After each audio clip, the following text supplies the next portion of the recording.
जय भीम। दोस्तों, लोग कहते हैं कि जल ही जीवन है, जल के बिना जीवन मुमकिन ही नहीं, नामुमकिन हो जाता है। दोस्तों, क्या आप जानते हैं कि इस जल के लिए हमें कितना संघर्ष करना पड़ा था। एक वो भी दिन था जब मैं और हमारे लोग इस पानी को ऐसे छू भी नहीं सकते थे। आज से 97 साल पहले पानी की भी जाति हुआ करती थी।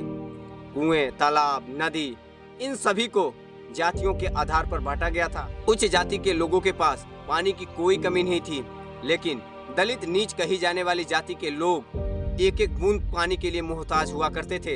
लोग पानी के बिना तड़प तड़प कर मर जाते थे, लेकिन उस तालाब से पानी नहीं पीने दिया जाता था।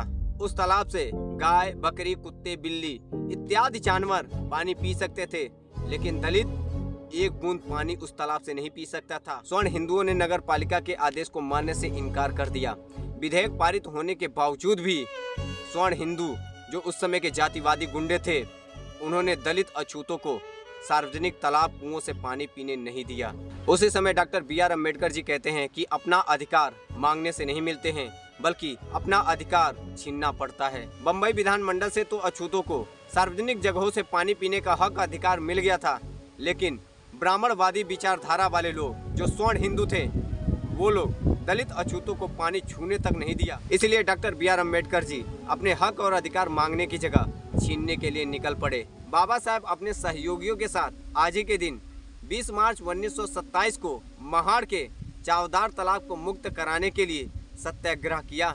इस सत्याग्रह में 5000 महिला और पुरुष आए थे।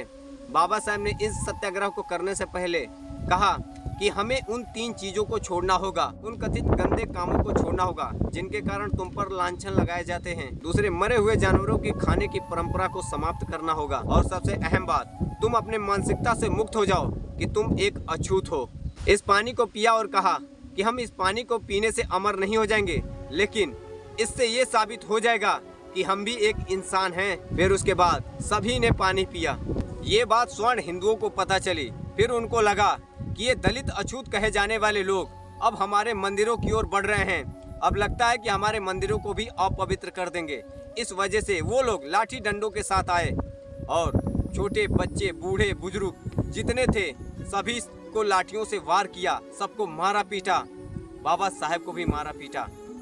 लेकिन बाबा साहब ने अपने साथियों को, अनुयायियों से कहा कि हमें पलटकर वार नहीं करना है, हमें इनके जैसा नहीं बनना है। उसके बाद तालाब को शुद्ध करने के लिए स्वर्ण हिंदुओं ने गोबर और गौमूत्र डालकर मंत्रों का उच्चारण करके उसे पवित्र करने का ढोंग किया। इनका घटियापन तो देखिए। ये लोग गोबर और गौमूत्र बड़े शौक के साथ खा पी रहे थे, लेकिन एक दलित के हाथ का छुआ हुआ पानी तक नहीं पी रहे थे। इनके हलक से पानी तक नहीं उतरता था। आज इस घटना को लगभग 100 वर्ष हो गए, लेकिन आज भी बहुत से ऐसे जातिवादी कीड़े हैं जिनके अंदर, जिनके दिलो दिमाग में आज भी जातिवादी का कीड़ा भरा हुआ है।